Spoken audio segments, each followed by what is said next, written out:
You know that moment when something just feels wrong? Like a shadow sitting on your chest. In Charlotte, North Carolina, every single day, hundreds of parents trusted this person, Twain Tate, but the kids just called him Miss Sharon, with the most precious cargo in the world, their children. He was the friendly face behind the wheel of that big yellow bus, the one they waved to in the morning, the one who seemed so safe. But this wasn't a story about a bad route or a broken axle. This was a story about 4 boys, aged 14 and 15, and the gut-wrenching realization that the man they trusted, the one who offered them cash, a place to stay, a kind of dark, twisted mentorship, was a predator, hiding in plain sight. This isn't just about a crime. It's about how close evil can get to your front door, dressed up in a safety vest. Hey, welcome back to the channel, fam. If you're here, it's because you, like me, are obsessed with diving deep into the true stories that shake our communities to the core. Seriously, thank you for clicking on this one. Every view, every like, helps us push back against the darkness and bring these critical cases into the light. And look, if you haven't already, smash that subscribe button. We are so close to hitting that 500K milestone, and trust me, when we hit it, we have something massive planned. It's a huge deal for us, but more importantly, it means this kind of vital, in-depth investigation keeps getting seen by more people. Okay, let's get into the deep end, because what happened at Sugar Creek Charter School is genuinely chilling. The timeline here is key. Everything seemed normal until the middle of September 2025. That's when the clock started ticking. Twain Tate, age 48, the man known as Miss Sharon, and the use of that nickname, a casual, almost feminine moniker, is something we need to unpack later because it's part of the mask. He wasn't some anonymous employee. He was a fixture. Parents saw him every morning. Then, the Charlotte Mecklenburg Police Department, the CMPD, they drop a bombshell. An investigation is underway. Tate is suspended, and within days, he's terminated. The initial shockwave that hit the Sugar Creek community was seismic. The school sent out a lengthy letter to parents. I mean, can you imagine opening an email from the school superintendent that starts with, "A staff member employed as a bus driver was under investigation for alleged sexual misconduct with a minor?" Your stomach just drops, right? This wasn't a rumor. This was the police coming in hot. Now, the victims. We can't use their names, and we never will, but we can talk about who they represent. The charges involved 4 boys, aged 14 and 15. Think about that age. It's a pressure cooker. They're navigating high school, social media, changing bodies, first crushes, and the terrifying, exhausting process of figuring out who they are. They are at the height of being impressionable, right? Let's call one of them Ethan, not his real name. Ethan was 15. He played JV basketball. His dream was to save up for a beat-up Ford Ranger to fix up with his uncle. Like a lot of kids in that age range, he was probably struggling with the classic teenager dilemma, wanting to be seen as an adult, wanting freedom, but still needing guidance. He'd probably had a couple of rough spots at home, maybe a little too much unsupervised, and that's exactly where Tate, Miss Sharon, found his opening. The police affidavit would later reveal that these boys were allegedly found through their personal lives, not strictly at school. They didn't even meet him on the bus. This is what chills me to the bone, folks. Tate, an employee of trust, was allegedly using his position, the perceived authority of the uniform, to establish contact, then transitioning that relationship into a personal life connection outside of school walls. That is premeditation. That is calculated grooming. One of these boys, a 14-year-old, was just looking for a safe place to crash sometimes, maybe a little food, a little attention. You know how it is when you feel like nobody sees you. And then this adult, this authority figure, gives you that attention. He gives you a couch. He gives you the illusion of care. It's insidious. It's predatory. The affidavit notes that several boys were staying with Tate at her house on Peachtree Road in Northwest Charlotte. Staying there. They felt safe enough to be there, and that's the tragedy. The predator creates a safety net only to pull the floor out from under them. One kid, speaking to detectives, gave a quote that just crushes you. He said, "He promised me he'd help me with college essays, and then he just asked. And he offered a lot of money, more money than I'd ever seen." That's the coercion. The money, the lot of money, isn't just a bribe. It's the symbol of the power dynamic. It's the transactional nature of the abuse. So, how does the mask finally crack? The investigation officially kicks off on September 16th, 2025. It starts, as so many of these cases do, with the heartbreaking courage of one person, the mother of one of the victims. Think about her. She notices something, a shift in her son's behavior, a new secretiveness, maybe a strange text message. Whatever it was, her maternal instinct screamed. She calls the CMPD. The Crimes Against Children Unit, the CAC, they are on it immediately. They start talking to the first victim, this brave kid, under the careful developmental guidance of the Pat's Place Child Advocacy Center. He opens up. He tells them everything. The forensic interview, the one that's admissible in court, confirms the mother's worst fears. Her child had been sexually assaulted by Tate. This is the investigative breakthrough. Once that first victim spoke, the floodgates started to open up. The police affidavit, which I reviewed, confirms that multiple other boys, sensing that the truth was finally coming out, began to disclose their own experiences. But here's the technological nail in the coffin. The detectives didn't just have statements. They had digital evidence from Tate's phone that corroborated the boys' accounts. In this digital age, that's everything. That's the smoking gun. It turned a difficult-to-prove he-said situation into a concrete, weeks-long investigation that led directly to one person. The revelation that multiple boys, not just one, but 4 identified so far, had been staying at Tate's home, having been lured through their personal lives, not their school connection. It completely reframes the narrative. It's not a crime of opportunity on the school route. It's a deliberate, calculated scheme of grooming that exploited a position of community trust. The investigation runs its course quickly. It's weeks of tireless work from the CMPD. And then it happens. Tuesday, September 30th, 2025. The CMPD's Violent Criminal Apprehension Team, or VCAT, they swoop in. LaTwain Darrell Tate, 48, is arrested without incident. The friendly bus driver, Miss Sharon, is now a defendant facing a mountain of felony charges. The charges are specific and severe: statutory rape, indecent liberties with a minor, statutory sex offense. The gravity of these 9 felony counts is reflected in the court's decision at the first appearance on Wednesday, October 1st. The judge wasn't playing around. A $1 million secured bond was set.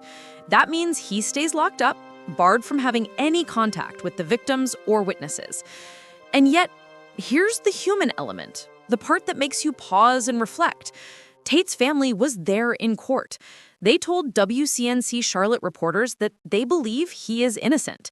That's the messy reality of these cases, isn't it? The clash between the hard evidence, the police affidavit, the digital records, and the denial from those who loved the man they thought they knew. But let's pivot back to the victims and the community. Sugar Creek Charter School released a statement saying they were deeply saddened and concerned by these charges. But let's be real, that letter didn't stop the questions swirling in the minds of every single parent. One parent, speaking to WSOC-TV, voiced what everyone was thinking. It's a gut punch of a quote. What type of extent of a background are they doing on these people that are working with my children and other children? That is the central, unavoidable question here, isn't it? LaTwain Tate, this is LaTwain Tate's mugshot, but he was arrested back in 2007 on 6 felony charges: identity theft, insurance fraud. Now, the resolution of that case isn't clear, but the fact that a man with that kind of record can walk right into a school system, get behind the wheel of a bus, and gain the ultimate position of trust is terrifying. It's a system failure. We need to be asking, are we doing enough? Are background checks just checking a box, or are they truly protecting our kids? Because whether the abuse happened on the bus or off, Tate's job gave him the access. It gave him the credibility. This story isn't over. Tate's next court date is scheduled for October 16th. But what we do right now, that's what matters. If you're a parent, talk to your kids. Have the uncomfortable conversations about boundaries, about secrets, and about the difference between a kind adult and a predatory one. Pat's Place Advocacy Center is urging anyone with information to contact the CMPD. You can report anonymously. Don't let this be a headline you scroll past. Hit that like button if you want to see justice served in this case. And please use the comment section below to share resources or tell us what your school district is doing to prevent this type of abuse. Let's make the conversation louder than the silence. Let's talk about the name. Miss Sharon.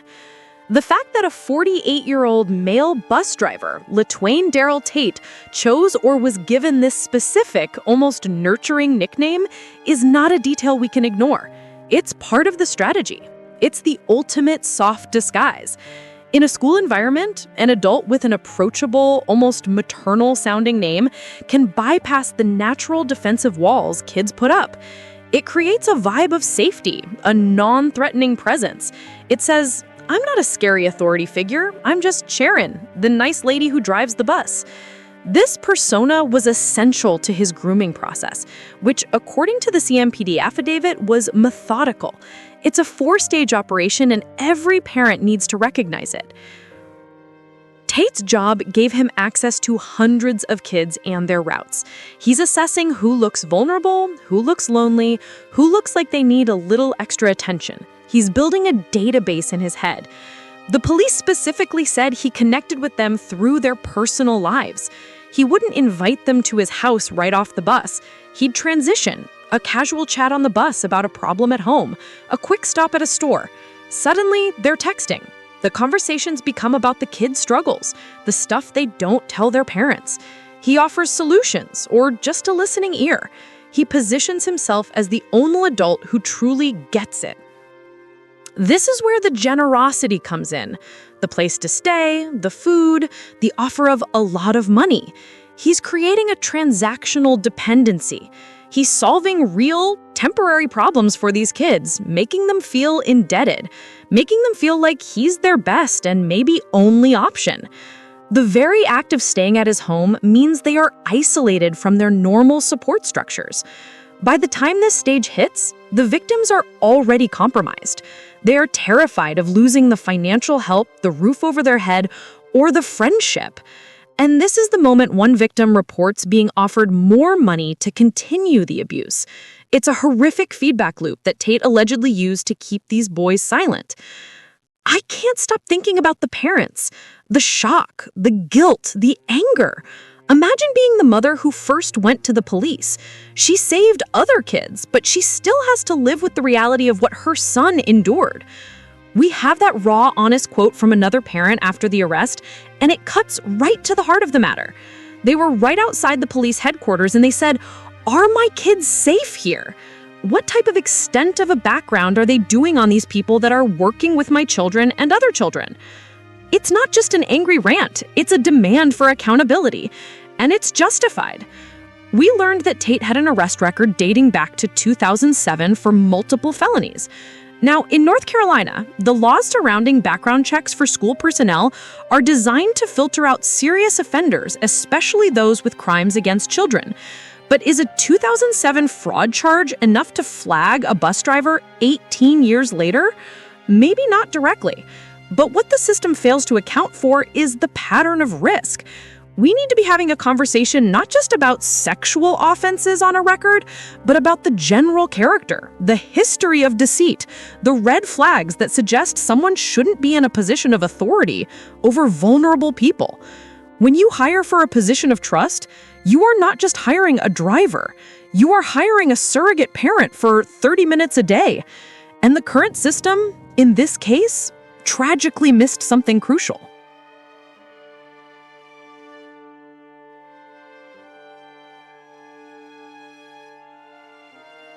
So, where do we go from here? The arrest is only the beginning.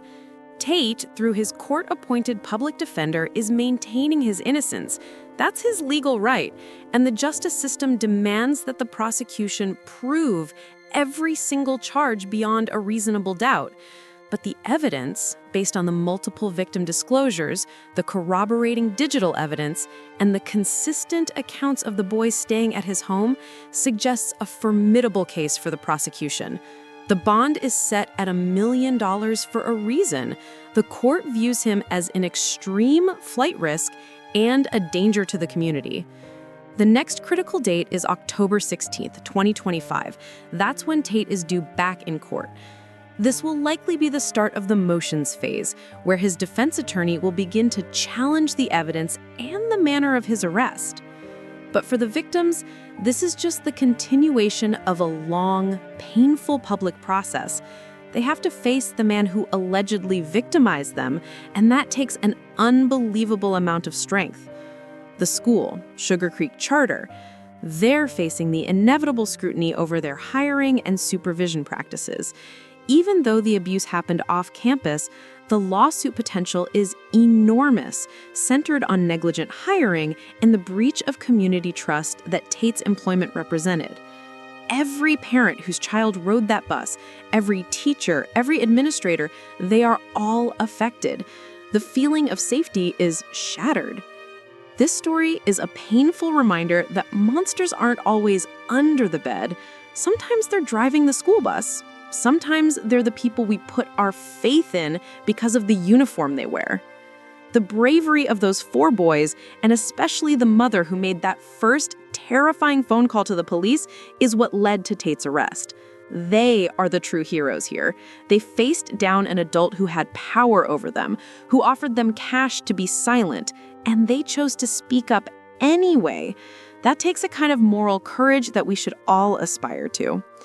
If you are a victim or you know a victim, remember the resources are there. The Charlotte Mecklenburg Police Department is actively seeking more information. Pat's Place Child Advocacy Center is ready to help. You don't have to carry that secret. And for the rest of us, the takeaway is simple. Stay vigilant. Ask the hard questions of your school. Get to know the people who transport and teach your children. Don't trust the uniform, trust the transparency. If you know someone who needs to hear the story, a fellow parent, a community member, please share this video right now. Hit that notification bell so you don't miss our updates on the October 16th court date. We're going to keep following this case until a verdict is reached. We owe that to those 4 brave boys. Until next time, be safe, watch your back, and we'll see you in the comments.